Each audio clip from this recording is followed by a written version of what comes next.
அன்பானவர்களே, இன்றைக்கு மறுபடியும் உங்களை சந்திப்பதில் மகிழ்ச்சி அடைகிறேன். உங்களுக்கு சொல்லும் தெய்வ வார்த்தை எனக்கு உண்டு.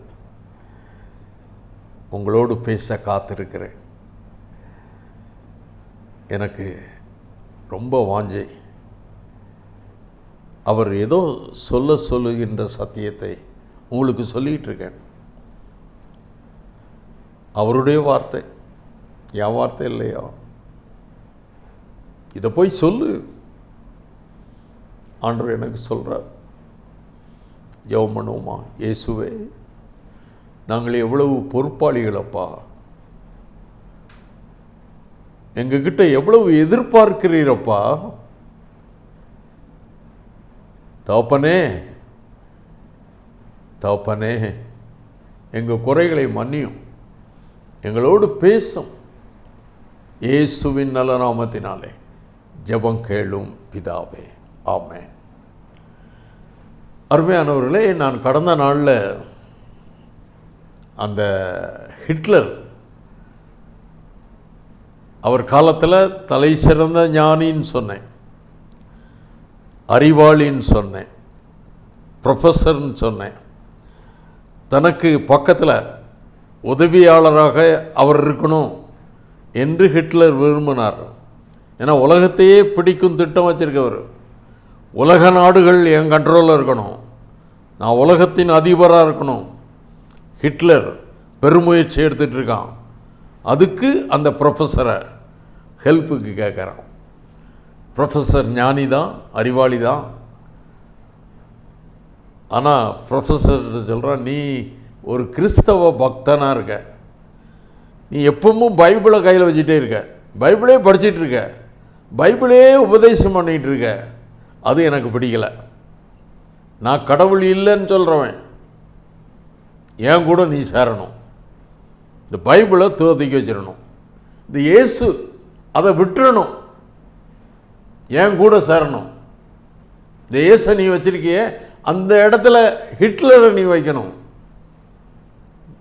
பலவந்தமாக எச்சரிக்கா, என் கூட வருவியான்ட்டு. இயேசுவை நான் மறுதலிக்க முடியாது. இயேசு இல்லாமல் நான் இல்லை.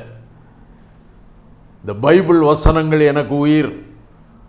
இதை விட்டுட்டு உங்கள்கிட்ட நான் வர முடியாது. ஆனால் ஆலோசனை கேளுங்க, நான் சொல்கிறேன். கர்த்தர் எனக்கு கொடுத்த ஞானத்தினால் உங்களுக்கு சொல்ல வேண்டியதை சொல்கிறேன். ஆனால் இயேசுவை விட முடியாது. ஒரு தடவை இல்லை, பல முறை ஹிட்லர் கேட்டான், இந்த இயேசுவை விட்டு என் கூட வா. 100 முறை சொல்லியிருப்பான். ஆனால் ஆலோசனை சொல்லுவார். காலங்கள் கடந்தது, காலங்கள் கடந்தது. ஹிட்லர் தோற்று போனது உங்களுக்கு தெரியும். தூக்கு போட்டு செத்துட்டான் ஹிட்லர். பிரிட்டிஷ் வின் பண்ணது, ஜெர்மனி தோற்று போயிட்டு ஹிட்லர் செத்து போயிட்டான். ஆனால் இந்த ப்ரொஃபஸர், ஹிட்லர் தோற்று போன உடனே ப்ரொஃபஸர் விடுதலை ஆகிட்டார். அவரை சிறையில் வச்சுருந்தான். ஹிட்லர் சிறையில் தான் உள்ளே அடைச்சி வச்சுருந்தான். ஒரு நாளைக்கு ஒரு ரொட்டி துண்டு தான் போட்டிருந்தான். அவர் ரொம்ப சித்திரவதை பண்ணான். சித்திரவதை பண்ணி சொன்னான், நீ என்னைக்கு இயேசுவை விட்டு என்ன தேடுவியோ அன்னைக்கு உனக்கு விடுதலை அப்படிலாம் சொல்லியிருந்தான். ஆனால் தோற்று போனான், தற்கொலை பண்ணிக்கிட்டான். அவன் காலம் முடிஞ்சிட்டு ப்ரொஃபஸர் ஜெயிலை விட்டு வெளியே வந்தார். பிரிட்டிஷார் ப்ரொஃபஸருக்கு நல்ல பாதுகாப்பு கொடுத்தாங்க. வயசாயிட்டு, ரொம்ப வயசாயிட்டு, 90 வயசுக்கிட்ட ஆகிட்டு. ப்ரொஃபஸர் இப்போ வீட்டில் ரெஸ்ட் பண்ணுறாரு. ஒரு ஈச்சரில் படுத்திருக்கார். அவருடைய கடந்த காலங்கள் ஆச்சரியமாக இருந்தது.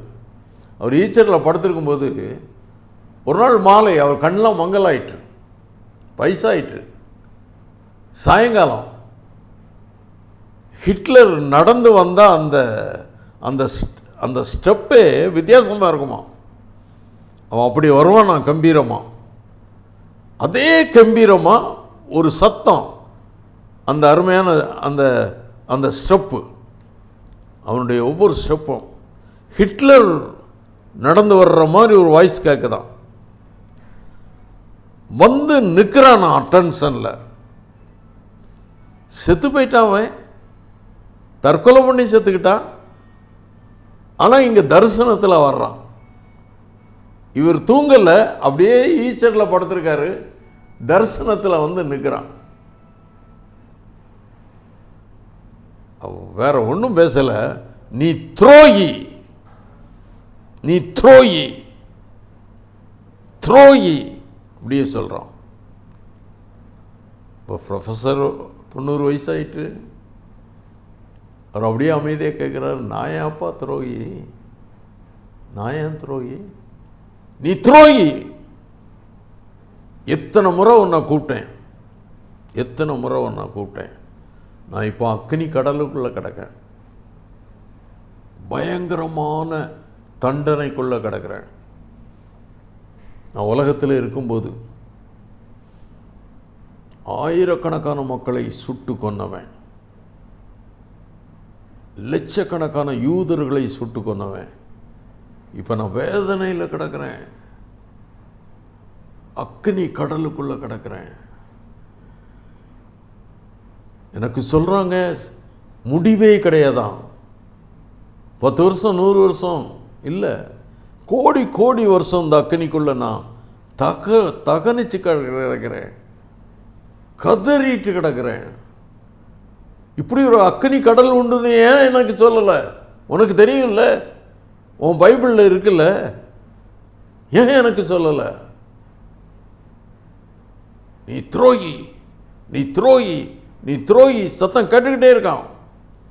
அப்படியே மறைஞ்சிட்டு தான் அந்த வயசான அந்த ப்ரொஃபஸர் அதை எழுதுகிறார். ஐயா, ஒருவேளை தரிசனமோ செத்தவன் எப்படி வந்து பேசுவான். ஆனால் நமக்கு எச்சரிப்பாக அவர் டைரியிலே இதை எழுதி வச்சிருக்கார் அந்த ப்ரொஃபஸர். நீ துரோகி. இந்த வேதத்தில் ஒரு பெரிய நரகம், அக்னி கடல், பாவத்தின் சம்பளம் மரணம், நரகம், அக்னி கடல். நீ எதை விதைக்கிறியோ அதை அறுப்ப. இந்த பூமியில் நீ எதை செய்கிறியோ அதை அனுபவிப்ப. இந்த பூமியோட அல்ல, பிறகு நடக்கும் நியாய தீர்ப்பு, நித்திய தண்டனை. 10 வருஷம் 5 வருஷம். இந்த உலகத்தில் ஒருவேளை ஜெயில் தண்டனை 10 வருஷம் போடுவாங்க, 3 ஆயுள் போடுவாங்க, 10 ஆயுள் போடுவாங்க. ஆனால் தேவ நியாய தீர்ப்பில் 10 வருஷம் 5 வருஷம்லாம் கிடையாது. அழியாத முடிவில்லாத அக்கினி கடல், முடிவே கிடையாது, எல்லையே கிடையாது. அப்படிப்பட்ட தண்டனை. எதை விதைச்சியோ அதை அறுப்ப. நீ எதெல்லாம் செய்தியோ அதுக்குரிய தண்டனை உண்டு, சின்னதோ பெருசோ. அருமையானவர்களே, வேதம் சொல்லுது,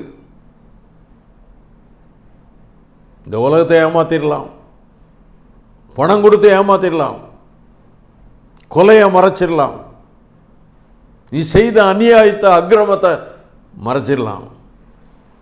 நியாய தீர்ப்பில், தேவ நியாய தீர்ப்பில் அதுக்குரிய தண்டனை உண்டு.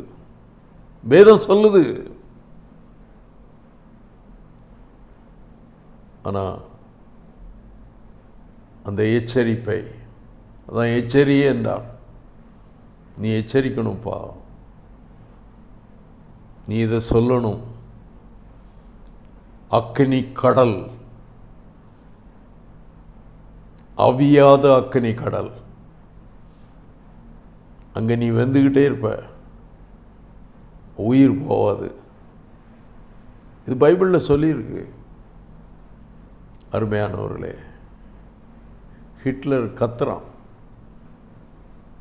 நீ ஏன் எனக்கு சொல்லலை? நீ துரோகி. கிறிஸ்தவமே, ரட்சிக்கப்பட்ட கிறிஸ்தவனே, ஆசீர்வாதத்தையும் செல்வத்தையும் சமாதானத்தையும் சந்தோஷத்தையும் ஆண்டவர்கிட்ட கேட்குறோம். அவர் தர்றாரு. ஆனால் வரும் நியாய தீர்ப்பை நீ சொல்லாவிட்டால் அந்த ஹிட்லருடைய கதை தான். நீ துரோகியாக தான் இருப்ப. நீ துரோகி. இந்த உலகத்தில் சுகமாக இருப்ப, நீ நல்லா இருப்ப.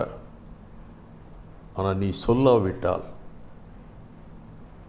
நீ துரோகி. நீ துரோகி. அருமையானவர்களே, நம்ம ஒவ்வொருத்தரும் சத்தியத்தை சொல்ல கடமைப்பட்டு இருக்கிறோம். அது என்மேல் விழுந்த கடமை என்று சொல்கிறார். பரிசுத்த பவுல் சொல்லும்போது, சுவிசேஷத்தை அறிவிக்காவிட்டால் எனக்கு ஐயோ ஐயோ. ஏன் அந்த வார்த்தையை சொல்கிறார்? எனக்கு ஐயோ ஏன் சொல்கிறாரு? சுற்றி இருக்கிற சமுதாயம், அக்கிரமம் பண்ணுற மனிதர்கள், அநியாயம் பண்ணுற மனிதர்கள், தேவனை துக்கப்படுத்துகிற மனிதர்கள், அவங்களுக்கு நியாய தீர்ப்பு உண்டு என்பதை நீ சொல்லணும்.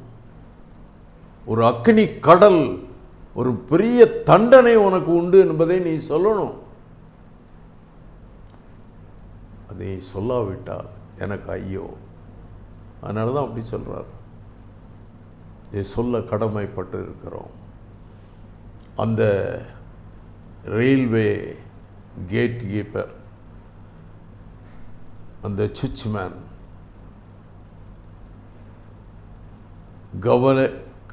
அந்த கவன ஈனம், பொறுப்பற்ற தன்மை, அந்த காவலாளியின் பொறுப்பற்ற தன்மை, அருமையானவர்களே, அத்தனை பெரிய அழிவு. மூடி பிரசங்கியார், மூடி என்ற பிரமாண்டமான பிரசித்தி பெற்ற பிரசங்கியார், அவர் ஒரு நாள் தங்களுடைய தாய் சபையில் பேசுகிறார். அவர் பிரசங்க பீடத்தில் இருக்கும்போது அந்த அந்த வீக்கில் வந்த ஒரு நியூஸ் பேப்பரோடு போகிறார். பைபிளோடையும் நியூஸ் பேப்பரோடையும் போகிறார். அந்த நியூஸில் ஒரு நியூஸ் இருக்குது, அதை அவர் சொல்கிறார். ஒரு தகப்பனார் தான் பிள்ளையோட ஒரு கிராமத்துக்கு இங்கிலாந்தில் ஒரு மலைப்பாதை வழியாக போயிட்டுருக்கார். ஒரு கிராமத்துக்கு போயிட்டுருக்கார். மகளும், சின்ன மகள், நான் நினைக்கிறேன் அந்த மகள் ஒரு 2ஆம் கிளாஸ் படிக்கிற பிள்ளை, 2ஆம் கிளாஸ் படிக்கிற பிள்ளை. மகளும் தகப்பனும் கிராமத்துக்கு போயிட்டுருக்காங்க, நடந்து போயிட்டுருக்காங்க. அப்போ நடந்து போயிட்டுருக்கும்போது வழியில் கொஞ்சம் ரொம்ப தூரம் நடந்ததுனால கொஞ்சம் டயர்டாக இருந்தவுடனே ஒரு மரத்து நிழலில் உட்கார்றார் அந்த தகப்பனார். மகளுக்கு தூக்கம் வரல, ஆனால் இவருக்கு கொஞ்சம் தூக்கம் வந்துட்டு அந்த பாதையோரமாக உள்ள மரத்தில் அப்படியே சாஞ்சி தூங்குறார். மக விளையாடிக்கிட்டே இருக்கார், 2ஆம் கிளாஸ் படிக்கிறவா. இந்த பூக்களெல்லாம் பறிச்சுட்டு வந்து, அப்பா பார்த்தீங்களா இந்த அழகான பூ பார்த்தீங்களா, என்னப்பா தூங்கிட்டே இருக்கீங்க, நானும் சொல்லிக்கிட்டே இருக்கேன் நீங்கள் தூங்கிக்கிட்டே இருக்கீங்கன்னு இடிச்சு பார்க்குறான். என்னால் தூங்க விடப்பா, கொஞ்ச நேரம் நான் ரெஸ்ட் பண்ணுறேன்டா, கொஞ்ச நீ விளையாடிக்கிட்டுன்னு சொல்லிடுறார். அந்த குழந்தை விளையாடிக்கிட்டே இருக்கிறது ஒரு பட்டர்ஃப்ளை பார்க்கு, ஒரு வண்ணத்து பூச்சி. அதை அப்படியே பிடிக்கிறதுக்கு பின்னாலே போகுது. பின்னாலே போனது அந்த பாதை ஓரமாக ஒரு பள்ளம், பெரிய பள்ளம் இருக்குது. அந்த பள்ளத்தில் நிறைய பூக்கள், வண்ணத்து பூச்சிகள்லாம் இருக்குது. அதை பார்த்து அதை பிடிக்க அப்படி போகுது. அதில் ஸ்லிப்பாகி அந்த 2ஆம் கிளாஸ் படிக்கிற அந்த பெண் குழந்தை அந்த பெரும் பள்ளத்துக்குள்ளே, ஆழமான பள்ளத்துக்குள்ளே அது அப்படியே ஸ்லிப்பாகி அது உள்ளே விழும்போது அப்பா அப்பான்னு கத்துது. அது கூட அவனுக்கு கேட்கல, அவன் நல்லா தூங்கிட்டு இருக்கான். அப்படியே மரத்தில் சாஞ்சி தூங்கிட்டு இருக்கான். கால் ஒடிஞ்சி பள்ளத்தின் ஆழத்தில் விழுந்துட்டு கொஞ்ச நேரம் கழித்து தூங்கி முழிச்சு மகளை கூப்பிடுறான், பேர் சொல்லி கூப்பிடுறான், சத்தமாக கூப்பிடுறான், பிள்ளையை காணும், பிள்ளையை காணும். கடைசியில் தேடி அங்கங்கே தேடி அந்த பள்ளத்துக்குள்ளே பிள்ளை கிடக்கிறத பார்க்குறான். பள்ளத்துக்குள்ளே இறங்கி பிள்ளையை தூக்குறான். பிள்ளை செத்து போச்சு. பிள்ளையை தூக்கிட்டு ஓன் கத்துறான். பொறுப்பற்ற தூக்கம். மகளை இழந்தான். அவ அப்பான்னு கத்துறது கூட அவனுக்கு கேட்கலையா? இதை கேட்டுக்கொண்டு இருக்கிற அருமையானவர்களே, மூடி பிரசங்கியார் சொல்கிறார், உலக திருச்சபையே நீ தூங்கிட்டா இருக்க, உனக்கு அருமையானவர்கள், உன் பிள்ளைகள் ரட்சிக்கப்படலை, உன் பிள்ளைகள் ரட்சிக்கப்படலை, உனக்கு அருமையானவங்க ரட்சிக்கப்படலை, அதை பற்றி உனக்கு கவலை இல்லையா?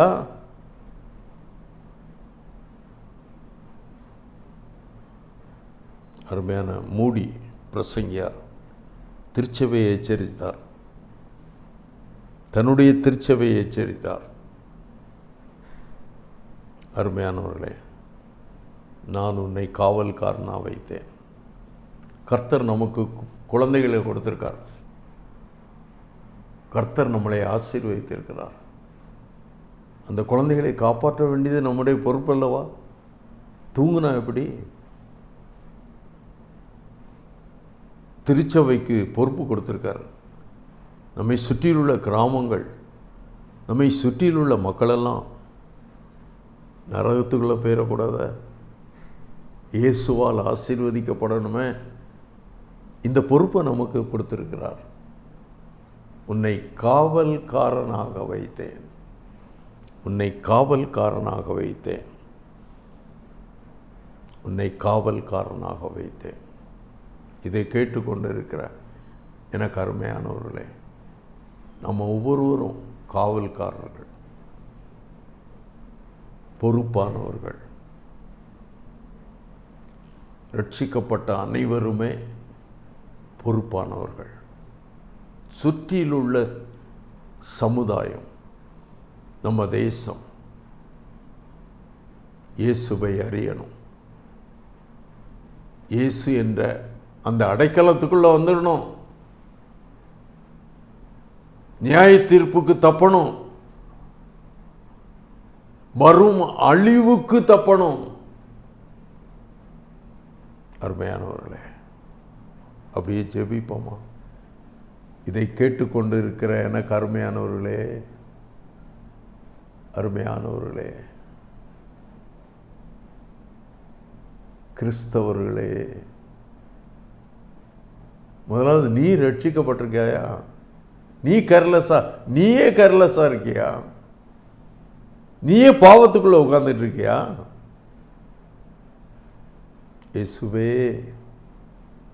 இயேசுவே என்று கூப்பிடு. இயேசுவே என்றால் காப்பாற்ற வந்த தெய்வமே, இரட்சகரே. அவர் ரட்சிக்க தான் வந்தார், காப்பாற்ற தான் வந்தார். ஒன்றை மட்டும் இல்லை, உலகத்தையே காப்பாற்ற வந்தார். ஏசப்பா, நாம் பொறுப்புள்ளவனாய் வாழ உதவி செய்யும். அஜாக்கிரதையாக வாழாதபடி காத்துக்கொள்ளும். அந்த தகப்பன் தூங்குறது போல பிள்ளைய மறந்து தூங்குறான்.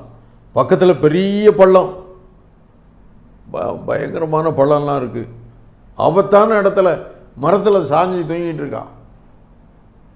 அவனை மாதிரி நாங்கள் இருக்காதபடி காத்துக்கொள்ளும். எங்கள் சொந்த பிள்ளைகளை குறித்து அக்கறையோடு இருக்க எங்களுக்கு உதவி செய்யும். இந்த உலக மக்களுக்காக கர்சனையோடு இருக்க எங்களுக்கு உதவி செய்யும். இயேசு கிறிஸ்துவின் மகிமையான நாமத்தினாலே ஜெபம் கேளும் பிதாவே. ஆமென், ஆமென்.